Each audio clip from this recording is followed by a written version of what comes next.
नमस्कार देवियों और सज्जनों। महात्मा कबीर का सच में हम पिछले अंकों से महात्मा कबीर और नाथ पंथ पर चर्चा कर रहे थे। हम देख चुके हैं कि किस तरह से व्याख्या इधर उधर करके, किस तरह से 2 शब्दों 3 शब्दों को लेकर के पूरे के पूरे पद को नाथपंथी परक घोषित कर दिया जाता है और कबीर को नाथपंथी घोषित कर दिया जाता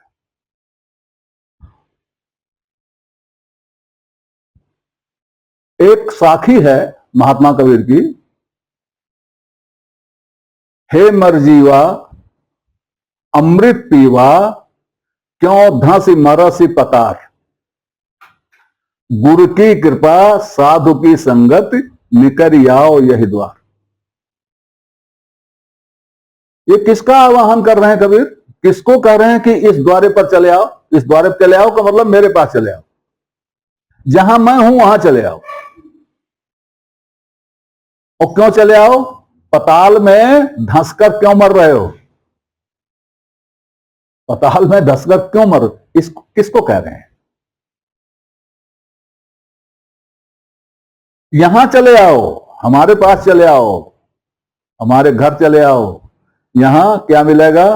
गुरु की संगत मिलेगी और साध की कृपा मिलेगी। यहां चले आओ। पताल में घुसकर धंसकर क्यों मरते हो? इसके लिए कहा जा रहा है।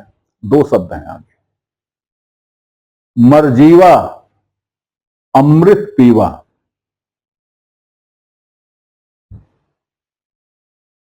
ये 2 शब्द हैं। ये 2 शब्द पूरी साखी के 2 अर्थ कहते हैं। अगर अमृत पीवा हटा देंगे तो यह साखी हो जाएगी उन लोगों के लिए जो समुद्र में डूबकर मोती निकालते हैं। उनको मरजीवा कहते हैं।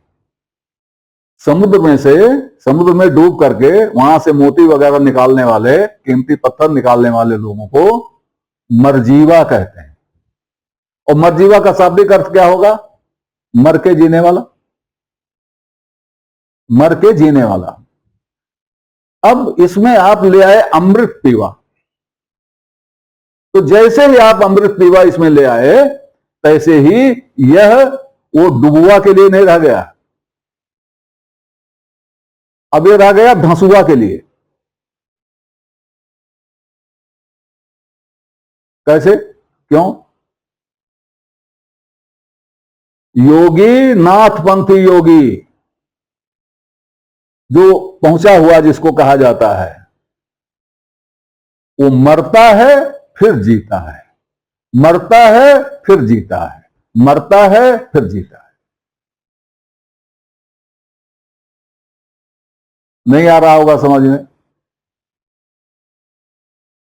नाथपंथी योगी जब समाधि की स्थिति में होता है तब वह अपना सभी इंद्रियों को शिथिल कर लेता है, सांसों के जोर से सांस का साधना करता है ना, और फिर वो अपनी जीभ को पलट के तालु मूल के पास लगा करके यहां का और मस्तिष्क का रास्ता बंद कर देता है।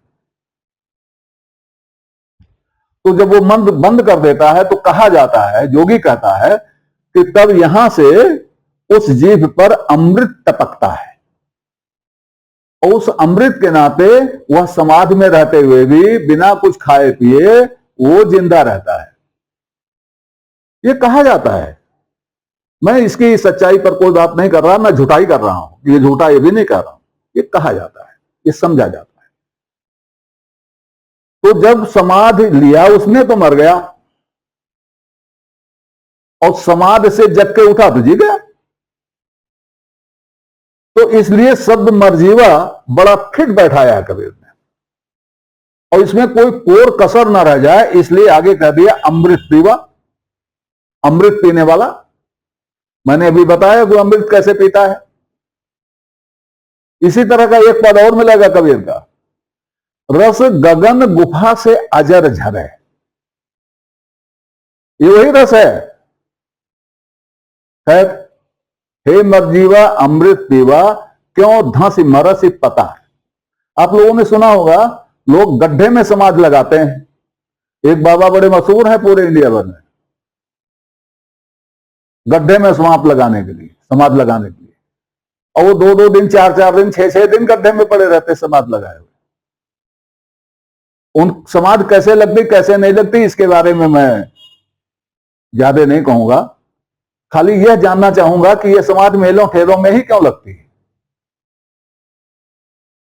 मेले ठेलों के इतर यह समाज क्यों नहीं लगती। अब बाकी मैं नहीं कहूंगा।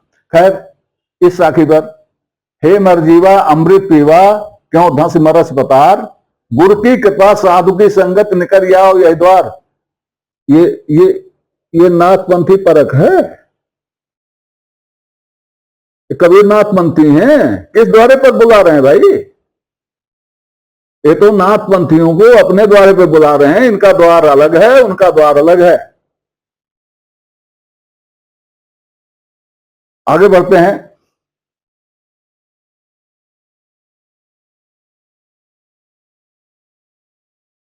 अवधू छाड़ो मन विस्तारा, एक पदे भी है, अवधू छाड़ो मन विस्तारा। भाई तुम अपने को जोगी कहते हो और मन को फैलाए हुए घूम रहे। ये अवधू को है, अवधू छाड़ो मन विस्तारा। तो देखते हैं ये हमारे पास उपलब्ध है कि नहीं। ये ऐसा है कि कई वर्षों पहले मैंने ये किताब लिखी थी, तो अब पूरा उस तरह से याद नहीं है, इसलिए देखना पड़ता है। कोई टाइम था जब पूरा याद रहता था। पद यूं है, अवधू छाड़हु मन विस्तारा, सो पद गहु जाहि से सदगज पार ब्रह्म सो न्यारा। सब समझ में आ रहा है। सो पद गहु जाहि से सदगति पार ब्रह्म सो न्यारा। यहां भी पार ब्रह्म की बात हो रही है, शिव शक्ति की बात नहीं हो रही। आगे और क्लियर कर दे रहे हैं। नहीं महादेव, शिव को नकार दिया।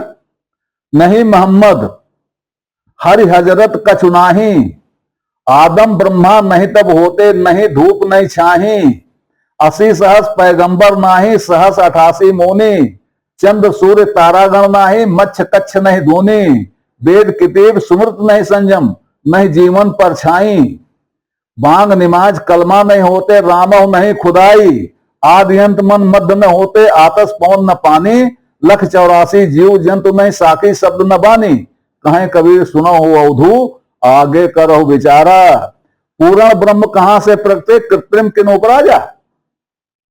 ये बात अवधू को कह रहे हैं। अवधू माने नाथपंथी। कहां भाई नाथपंथी हैं, वो नाथपंथी हैं कबीर और अवधू को समझा रहे हैं। अरे ये खुद है अवधू है, अवधू होते तो अवधू कैसे समझाते भाई। और अवधू कोई नाथपंथी चेले को अवधू नहीं कहा जाता, अवधू उसको कहा जाता है जो नाथपंथ में कुछ होता है वो अवधूत होता है, ऐसे नहीं अवधूत हो जाते लोग। और देखिए, हालांकि जो मैं कह रहा हूं अगली साखी ये बाबा गोरखनाथ जी के बारे में नहीं है। ऐसा है, एक कहने का ढंग होता है, बजाय गोरखपंथी कहने के गोरख पंथ के किसी व्यक्ति को गोरख कह दिया गया, गोरख के अनुयायी को गोरख कह दिया गया, तो गोरख नहीं हो जाता। गोरख कहने से यह होता है कि गोरख का अनुयायी है। तो यह साखी गोरख बाबा के अनुयायी के लिए कही गई है। इसको गोरख के लिए कहना मत समझिएगा। गोरख जी का, बाबा गोरखनाथ जी का महात्मा कबीर बड़ा सम्मान करते थे। वह इस तरह की उटपटांग बातें उनसे नहीं कर सकते थे, अगर होते तो ही। लेकिन गोरखनाथ जी तो 400 साल पहले, कबीर के 400 साल पहले दिवंगत हो चुके थे, ब्रह्मलीन हो गए थे। गोरख रसिया योग के मुए न जारी देह, देह गली माटी मिली कोरो माजी देह। ये गोरख की बुराई तो है, गोरख अनुयायी की, योग की भी बुराई है। योग में होता क्या है? गोरख रसिया योग के मुए न जारी दे। योग के रसिया मर गए, देह नहीं जलाया। योगियों की देह जलाई नहीं जाती। देह गली माटी मिली, कोरो माजी देह। खाली देह ही माजते रहे, सिर्फ देह ही माजते रहे योग से, बाकी कुछ नहीं किया। ये योगपंथ है, ये कबीर योगपंथी है ये कहने वाले। काटे आम न मौरसी, फाटे जुटे न कान, गोरख पारस परसे बिना कोने का नुकसान। हे गोरख बाबा, गोरख के अनुयायी, अगर तुम सत्य का पर्सन नहीं करोगे, पारस का पर्सन नहीं करोगे, ज्ञान को नहीं छुओगे, तो किसका नुकसान होगा? काटने से कहीं आम फल देना बंद कर देता है? बौर नहीं आते आम में अगर आम को काट दो तो। और कान अगर फट जाए तो जुटता नहीं है। अब आप कहोगे कान फट जाता है तो नहीं जुटता है।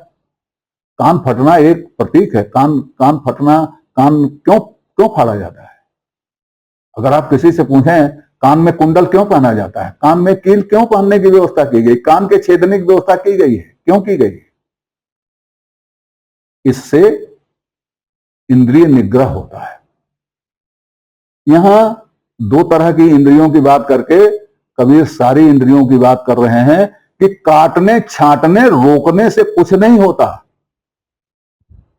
सिर्फ ये कह रहे हैं नियंत्रित करने से होता है। अगर इस वास्तविकता को नहीं जानोगे तो नुकसान किसका होगा? इसी तरह से एक पद और मैंने पहले भी कहा है, लेकिन यहां है उसका वो कह रहा हूं। नाथ जी हम तब के बैरागी। यहां तो स्पष्ट है किसी नाथ से बात कर रहे होंगे। नाथ जी हम तब के बैरागी, ब्रह्मा नहीं जब टोपी दीना, विष्णु न दीनी टीका, शिव शक्ति के जन्मों नाही जोग तब हम सीखा। तो कबीर का जोग वह जोग नहीं है, शिव शक्ति वाला जोग नहीं है। कबीर का जोग इससे भी पुराना जोग है। तो नाथपंथी योग से कबीर के योग की तुलना न कीजिए। अपने यहां पब्लिक में, साधारण जन में, योगी, सन्यासी, संत में कोई अंतर नहीं समझा जाता।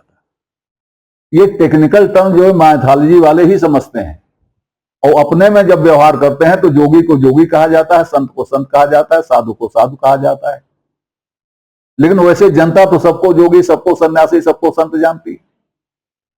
तो इस पद में भी कबीर अंत में कहते हैं, गुरु की कृपा साधु की संगत जीत अमर पुराया। मैंने तो तुम्हारे योग से नहीं कुछ जीता है। जीता किससे? गुरु की कृपा से, साधु की संगत से।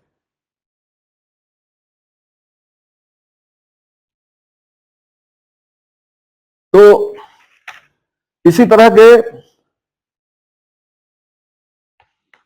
एक पद और सुनाता हूं।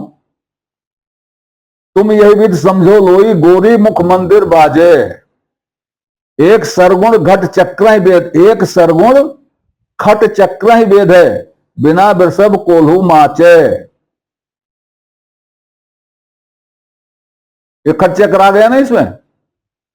ब्रह्मा ही पकड़ अगरिमा हो में, मच्छ गगन चढ़ी गाजा। मछली गगन पे चढ़ गई, माखी रूखा चढ़ गई। नित अमावस नित ग्रहण होई, राव ग्रासे नित दीजे। योगी के यहां रोज अमावस होता है, रोज अमावस होता है योगी के यहां, और रोज ग्रहण होता है। और उसमें राव को ग्रास दिया जाता है। त्रिकुटी कुंडल मध्य मंदिर बाजे, अवघट अम्बर छीजे, पुहिम कपनिया अम्बर भरिया ईश्वर कोई बूझे। नीचे का पानी, पृथ्वी का पानी आसमान पर चढ़ाता है। ये जो कुंडलिनी जागृत होती है, कहते हैं इड़ा पिंगला, ये ऊपर जाकर के वहां पानी भर के वही अमृत चुआती हैं। तो नीचे का पानी, पृथ्वी का पानी आसमान पर चढ़ाते हैं। कबीर और जगह कहते हैं, अवलोती का चढ़े बलीठे, जो पीवे सो जाने। वो रौनी का पानी बड़ेर पर चढ़ा हुआ, जो पिएगा वही जानेगा, बाकी कोई नहीं जान सकता इसको। तो इस तरह से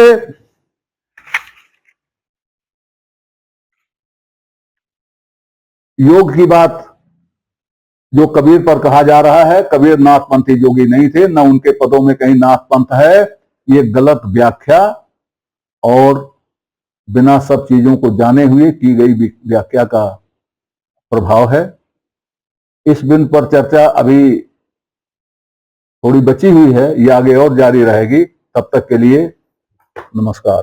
आपसे निवेदन है कि श्रृंखला को अपनी लाइक दें, इसको सब्सक्राइब करें और कमेंट बॉक्स में जाकर अपनी टिप्पणी प्रस्तुत करें, अपनी जिज्ञासा व्यक्त करें, अपने प्रश्न पूछें।